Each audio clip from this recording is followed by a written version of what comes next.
पटना में 24 जून तक सरकारी और निजी स्कूलों को बंद रखने का आदेश जारी किया गया है। जी हां, भीषण गर्मी और हीट वेव की संभावना को देखते हुए जिला प्रशासन ने 24 जून तक सभी सरकारी और निजी स्कूलों को बंद रखने का निर्णय लिया है। बड़ी खबर आपको बता रहे हैं, पहली से 12वीं तक के सभी स्कूल 24 जून तक बंद रखने का आदेश पटना के डीएम डॉक्टर चंद्रशेखर सिंह ने जारी किया है। बड़ी खबर आपको बता रहे हैं, तो 24 जून तक पहली से 12वीं कक्षा तक के सभी पठन पाठन कार्य स्थगित कर दिए गए हैं। 24 जून तक सभी सरकारी और निजी स्कूल बंद रहेंगे।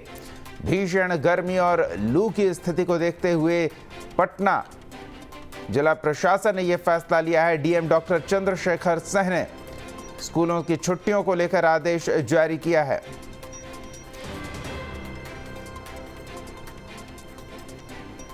तो और अधिक जानकारी के लिए पटना का रुख करते हैं। वहां का मौसम का मिजाज क्या है, हमारे सहयोगी सनी बता रहे हैं, और साथ ही बच्चों को कैसे राहत दे रही है जिला प्रशासन की टीम, ये भी जानेंगे। जी सनी।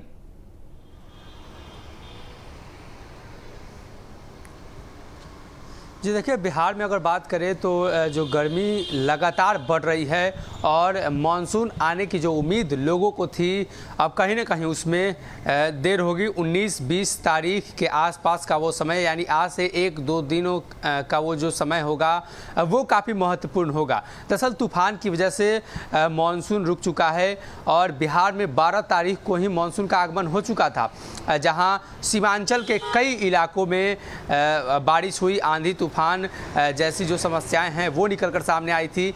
लेकिन पटना की अगर बात करें तो 44 डिग्री सेल्सियस तापमान जो है वो पिछले दिनों दर्ज किया गया था और आज भी वैसी ही परिस्थिति रहने का अनुमान है। पटना के डीएम ने जो गाइडलाइंस, जो चिट्ठी जारी की है, उसमें स्पष्ट तौर पे लिखा गया है कि निजी विद्यालयों, निजी कोचिंग संस्थान के लिए आदेश है। हालांकि सरकारी विद्यालय और जो सरकारी संस्थान है वो पहले से ही बंद किए जा चुके हैं, बच्चों को राहत दी जा चुकी है, गर्मी की छुट्टियां हो चुकी हैं। लेकिन कुछ ऐसे प्राइवेट स्कूल, कोचिंग संस्थान थे जो लगातार चल रहे थे, जिसको लेकर सरकार ने गाइडलाइन जारी किया है और 24 तारीख तक का वो जो समय है काफ़ी महत्वपूर्ण है। और मौसम विभाग लगातार इसकी जानकारी दे रहा है कि आने वाले दिनों में मानसून का आगमन बिहार में होगा।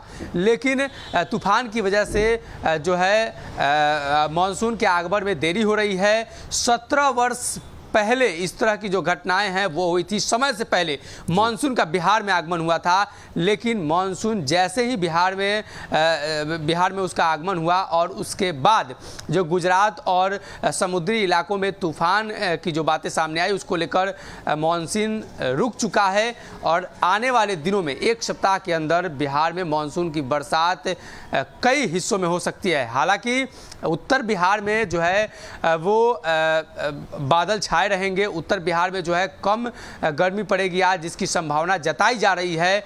लेकिन देखना होगा कि दक्षिण बिहार, खासतौर पर पटना की बात करें तो पटना में इसी तरीके का जो है हीट वेव की स्थिति बनी हुई है और लंबे समय बाद ऐसा हुआ है कि रेड जोन घोषित किया गया है कई इलाकों को, जहां पे भीषण गर्मी पड़ रही है। और इसी को देखते हुए एहतियात के तौर पर पटना जिला प्रशासन ने ये चिट्ठी जारी कर बच्चों को राहत दी है। बिल्कुल, बच्चों को राहत दी गई है, लेकिन पठन पाठन कार्य भी बाधित हो रहा है और ऐसे में आगे सिलेबस पूरा करना भी एक बड़ी चुनौती होगी।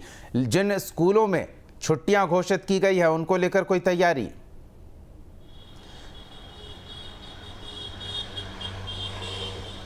जी देखिए, सबसे महत्वपूर्ण बात यह है कि गर्मी की छुट्टी का समय है, तो ऐसे में अमूमन जो स्कूल हैं उसमें गर्मी की छुट्टी होती है। लेकिन कुछ ऐसे स्कूल हैं जो देर से गर्मी की छुट्टी करते हैं, 10-15 दिनों का उनका गर्मी का छुट्टी होता है, उनके सिलेबस पर असर पड़ सकता है। सरकारी स्कूलों में लगभग 1 महीने की गर्मी की छुट्टी होती है, तो वहाँ कोई असर नहीं पड़ने वाला है, इसलिए कि इसी बीच गर्मी की छुट्टी उनकी हो चुकी है।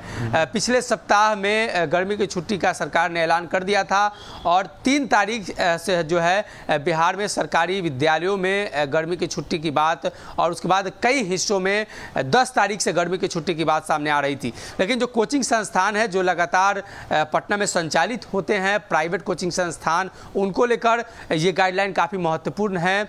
और जो है बच्चों को अब कहीं ना कहीं पठन पाठन में जो बाधाएं उत्पन्न हो रही हैं, तो देखना यह होगा कि कोचिंग संस्थान जो निजी विद्यालय हैं वो कैसे इस मामले को देखती है। और खास तौर पर फिलहाल तो राहत 17 दिनों मिली है बच्चों को। पहली से 12वीं कक्षा तक के पटना के सभी स्कूल, चाहे सरकारी हों या निजी, अगले 24 तक बंद रखने का आदेश जारी किया गया है। सनी, स्थिति पर नजर बनाए रखें। फिलहाल धन्यवाद तमाम जानकारियों के लिए।